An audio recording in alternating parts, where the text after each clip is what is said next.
Hello friend, नमस्कार। कैसे हैं आप सभी को मेरा प्रणाम। आशा करते हैं आप सब बहुत अच्छे होंगे।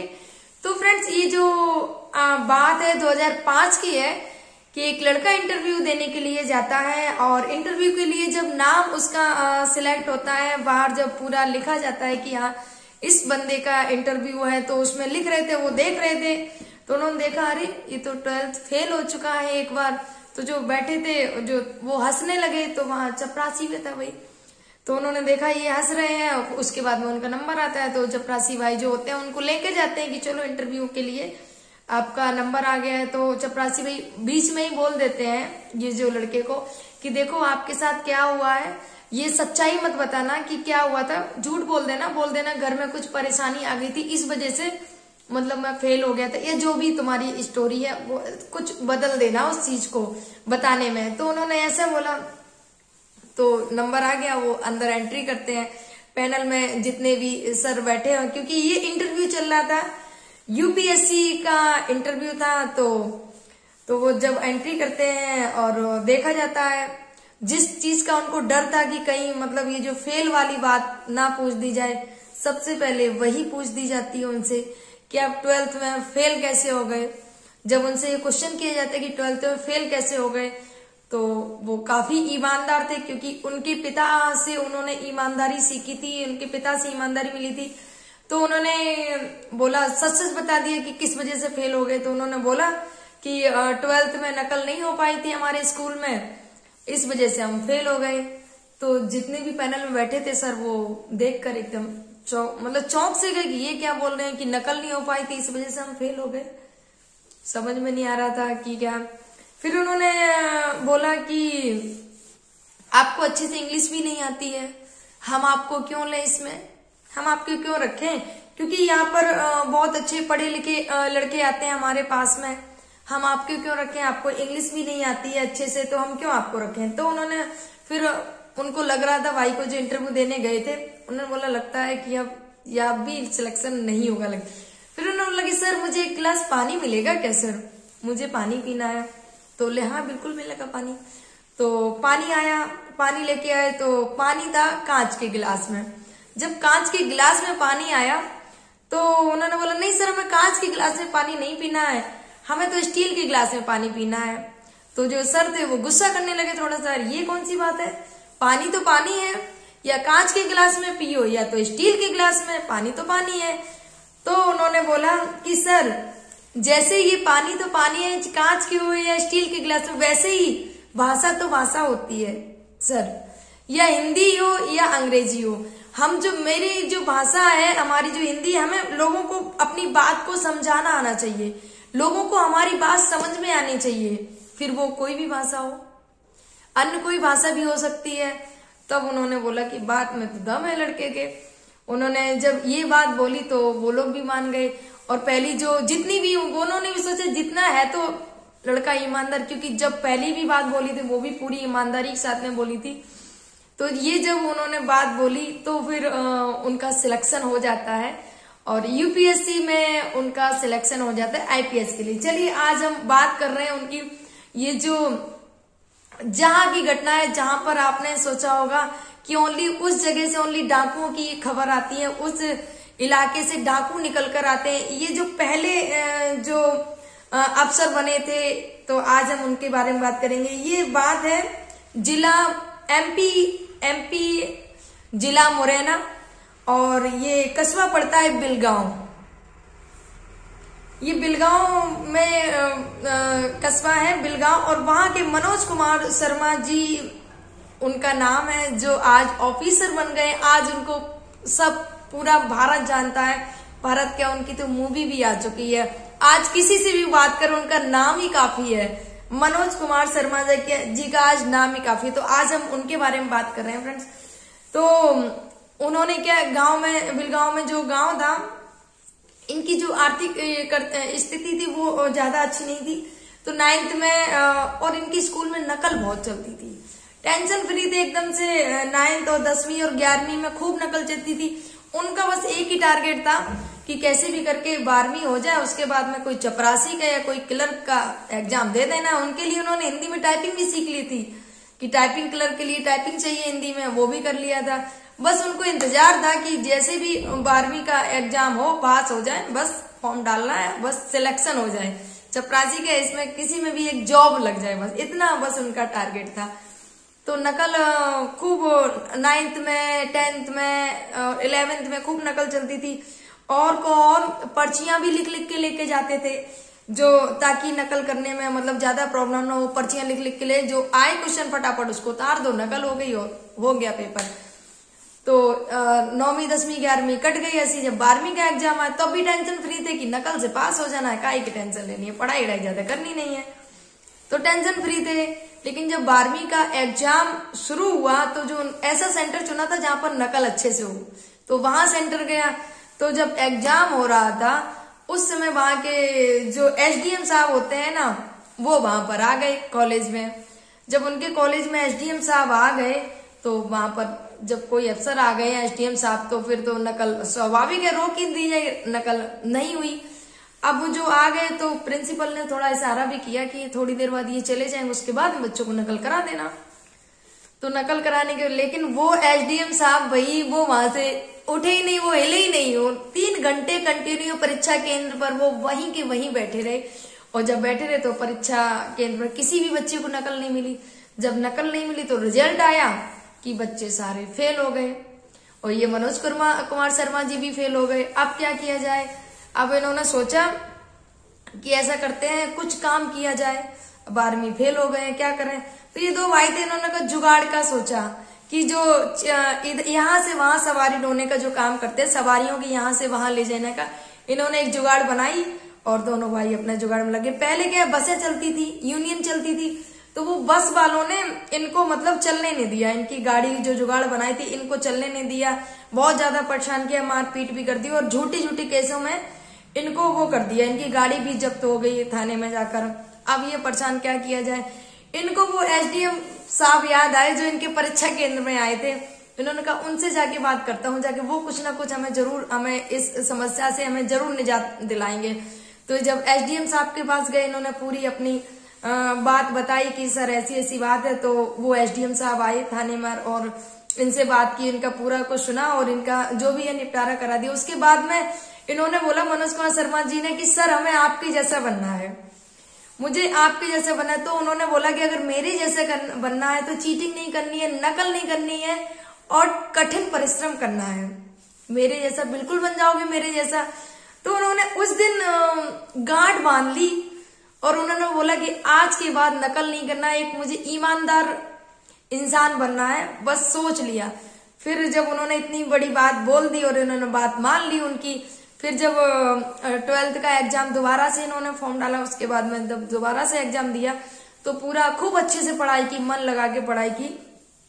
और परीक्षा केंद्र में फिर से नकल चालू थी, क्योंकि एसडीएम साहब का ट्रांसफर हो चुका था उस समय।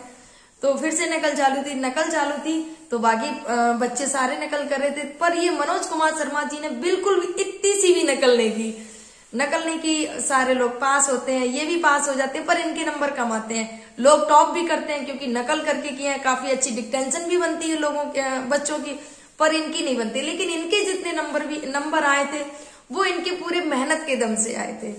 तो पास हो गए। अब इन्होंने बोला अब क्या किया जाए, समझ में नहीं आ रहा है, घर की भी स्थिति सही नहीं थी। तो फिर इनके पिता गवर्नमेंट जॉब में थे, पर किसी कारणवश से उनकी जॉब चली गई थी। तो अब क्या किया जाए? तो इन्होंने बोला कि दादी मैं बाहर जाऊंगा काम करने के लिए, यहाँ पर तो नहीं रहना है, तो बाहर जाऊंगा। तो इनकी दादी बहुत प्रेम करती थी, दादी ने एक जमा पूंजी बचा के रखी थी। तो जो जमा पूंजी बचा के रखी थी वो दे देती है अपने नाते, लो बेटा तुम ले जाओ और कुछ काम करने के लिए। तो जब ये जमा पूंजी लेके जाते हैं तो रास्ते में इनकी चोरी हो जाती है, जो धन जो लेके जा रहे हैं। अब ये चोरी हो जाती है, अब बड़े परेशान, अब क्या करें? फिर ये ग्वालियर पहुंचते हैं। जब ये ग्वालियर में जाते हैं तो वहां पर दरवाजे खटखटाते हैं और बोलते हैं कोई अपने बच्चों को ट्यूशन पढ़वा लो कि मैं ट्यूशन पढ़ाऊंगा। तो कुछ लोग राजी हो गए, पर इनकी इंग्लिश और मैथ अच्छी नहीं थी, तो फिर कुछ लोगों ने फिर बंद भी कर दिया। वहां से भी ये जो सोचा वो ठप हो गया, नहीं चल पाया, पढ़ाई वाला ट्यूशन वाला भी नहीं चल पाया। अब क्या किया जाए?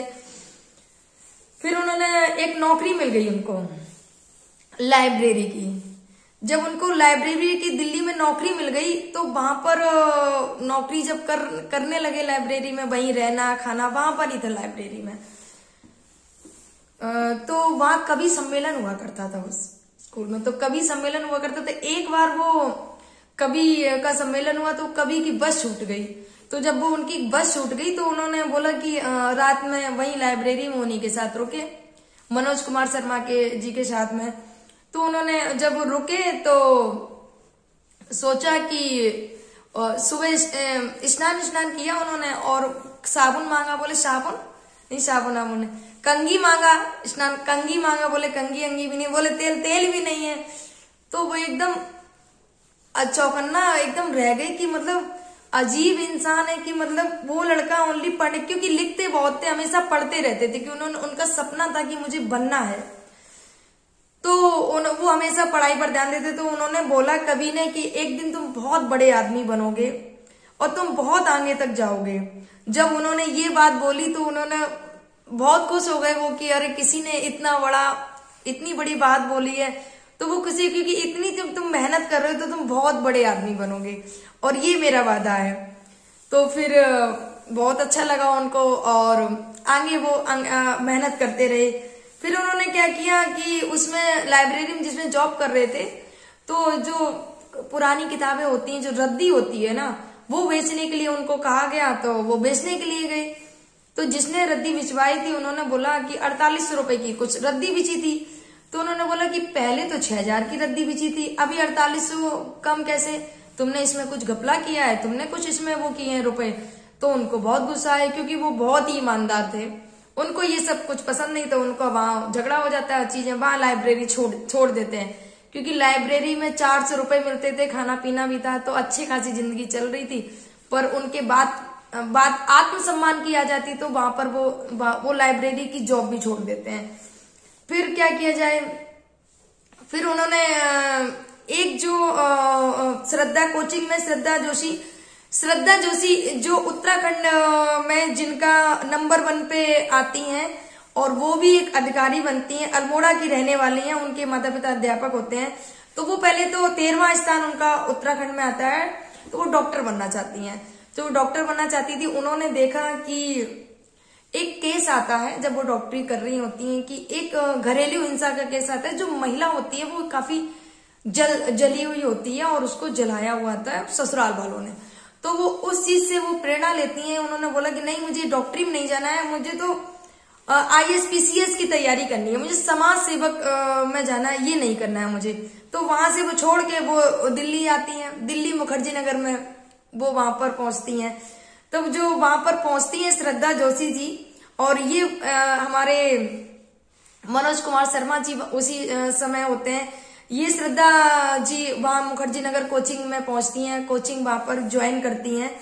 फिर तब इनकी मुलाकात होती है हमारे मनोज कुमार शर्मा जी से, जो कि उस समय ये चक्की का काम कर रहे थे, चक्की चलाने का, क्योंकि इनके पास में कोई काम नहीं था। तो इन्होंने चक्की चलाने का इनको काम मिल गया था। जो चक्की चलाने का काम मिल गया तो उसमें पढ़ाई भी करते, साथ में चक्की भी चलाते, दोनों काम साथ में संभाल रहे थे। और दूसरा कुत्तों को भी टहलाते और कोचिंग भी। तो श्रद्धा जोशी से इनकी मुलाकात हुई और इन्होंने अपने बारे में बताया, श्रद्धा जोशी ने और मनोज कुमार शर्मा, क्योंकि इनकी जो घर की दूरी थी, ये नेहरू बिहार कॉलोनी में रहते थे मनोज कुमार शर्मा जी, और श्रद्धा मुखर्जी नगर में रहती थी। तो इनकी दोस्ती हो गई धीरे धीरे, और मनोज कुमार शर्मा जी को श्रद्धा जी से प्रेम हो गया। तो उन्होंने प्रेम प्रस्ताव, लेकिन उन्होंने मना, बोले नहीं चलो दोस्ती ही कर लो। तो दोनों बहुत अच्छे दोस्त थे। तो एक बार श्रद्धा जी ऐसे ही वॉक कर रही थी, टहल रही थी, तो मनोज कुमार जी अब कुत्ते को टहला रहे थे, क्योंकि दूसरा कोई काम बचा नहीं था, चक्की पे काम करते थे अपना, दूसरे लोगों के कुत्ते टहलाते थे। तो उन्होंने देखा ये कुत्ते को टहला रहे हैं। फिर उन्होंने बताया कि हाँ, मैं कुत्तों को सुबह सुबह टहलाने जाता हूँ, इससे भी कुछ अर्निंग हो जाती है। तो श्रद्धा जी ने बोला कि चलो मैं भी आपका इसमें साथ देती हूँ। तो श्रद्धा जी ने भी इनका साथ दिया और वो भी साथ में कुत्ते टहलाने लगे। ऐसे करके इन्हें एक बहुत अच्छी दोस्त मिल गई थी श्रद्धा जोशी। तो बहुत अच्छा, और पहला अटेम्प्ट ये पास कर चुके थे, इनका सेकंड रह गया था। तो सेकंड जब एग्जाम आया इनका, तो इनको थोड़ी इंग्लिश वीक थी। जब इंग्लिश कमजोर थी इनकी, तो इन्होंने एक क्वेश्चन आया था कि भारत में टूरिज्म और टेररिज्म के बारे में था दोनों, तो इन्होंने आतंक मतलब टूरिज्म की जगह टेररिज्म पर कर दिया, आतंकवाद पर लिख दिया, पूरा लिखते चले गए वहां पर। तो श्रद्धा जोशी ने जब क्योंकि डिस्कस करते थे कैसा पेपर गया, तो देखा कि अरे तुमने तो गलत कर दिया है। तो ये सारी चीजें इनके साथ में। एक बार इन्होंने विकास दिव्य कीर्ति सर जो इलाहाबाद इनको मिले होंगे, इन्होंने बोला कि सर हमें आपसे पढ़ना है सर ट्रेन में। तो सर ने बोला कि हाँ ठीक है पढ़ लेना, पर इनको लगा कि शायद उन्होंने ध्यान नहीं दिया इन पर ये फिर उनके साथ में नहीं आते हैं, छोड़ देते हैं। ये सारी चीजें हैं। फिर उसके बाद में 2005 में इनका फाइनली सिलेक्शन हो जाता है और ये वहां सिलेक्टेड हो जाते हैं, इनका सिलेक्शन हो जाता है, तो ये बन जाते हैं अफसर। उसके बाद में इनके जो एक दोस्त होते हैं, दोस्त अनुराग पाठक, वो बोलते हैं कि मैं एक अनुराग पाठक जी जीएसटी के डिप्टी कलेक्टर हैं अभी इस समय। तो उन्होंने बोला कि मनोज मैं तुम पर एक किताब लिखना चाहता हूं। तो उन्होंने बोला कि क्या किताब में क्या लिखोगे? बोले 12वीं फेल, हार नहीं मानूंगा, इस पर मैं किताब लिखना चाहता हूँ। तो उन्होंने भी बोल दिया, राजी हो गए, ठीक है लिख लो, हमारे ऊपर अगर किताब लिखनी है तो लिख लीजिए। तो फिर किताब लिखी उन्होंने। फिर उन्होंने बात की फिल्म स्टार से की मतलब इस पर फिल्म बनाने के लिए। तो बात हुई तो उन्होंने बोला ठीक है फिल्म तो बनाई, अगर कुछ भी मेरे गलत इसमें शो किया तो ये फिल्म चलेगी नहीं। उन्होंने ठीक है राजी हो गए, साइन कर दिया। तो फिर इन पर मूवी बन गई है 12th फेल, 12वीं फेल, हार नहीं मानूंगा। क्योंकि आप फ्रेंड्स देख सकते हैं कि इन्होंने हार नहीं मानी। जब तक इन्होंने अपना जो लक्ष्य है वो पा नहीं लिया तब तक उन्होंने हार नहीं मानी। और आज इनकी जो मैं आपको बता दूं, इनकी पहली पोस्टिंग जो होती है, इनकी पहली पोस्टिंग महाराष्ट्र में होती है। महाराष्ट्र में इनकी पहली पोस्टिंग तो आईएएस के पद पर महाराष्ट्र में इनकी पहली पोस्टिंग होती है वहां पर। और जो हमारी जो बहन थी आपको बता दें, उनकी भी जो श्रद्धा जोशी हैं वो भी अफसर बन जाती हैं। बहुत अच्छा दोनों लोगों का जीवन रहता है। और ये थी एक संघर्ष की कहानी, उस एरिया की स्टोरी है, ये सच्ची घटना है। घटना के आज भी सर वो है आईपीएस, आप सभी को बता दें। तो आज आईएएस वो बने और आईपीएस जो रैंक होती है, जो पोस्ट होती है, आज किसी को भी वो कॉल करे फटाक से वो इंसान कॉल उठाएगा, इतनी पावर होती है पद में। और उनकी मेहनत रंग लाई। तो ये 12वीं जो फेल मूवी है, हार नहीं, और सच में उन्होंने हार नहीं मानी। उनको सैल्यूट है भाई, उनकी ईमानदारी को, उनकी मेहनत को, उनकी जज्बे को, क्योंकि उतने बहुत उन्होंने मेहनत की, सफाई का काम किया, कितना ज्यादा हर स्ट्रगल उन्होंने कर लिया हर जगह से, लेकिन हार नहीं मानी। ऐसे ही फ्रेंड्स कोई भी चीज है, हार मत मानिए जब तक आप अपने लक्ष्य को प्राप्त ना कर ले। तो इस कहानी से हमें जरूर सीख लेनी चाहिए। हम हमारे सभी साथियों से कभी भी हार नहीं मानना। कैसी लगी ये आप सभी को स्टोरी? अगर अच्छी लगी तो लाइक शेयर सब्सक्राइब जरूर करिएगा। राधे राधे।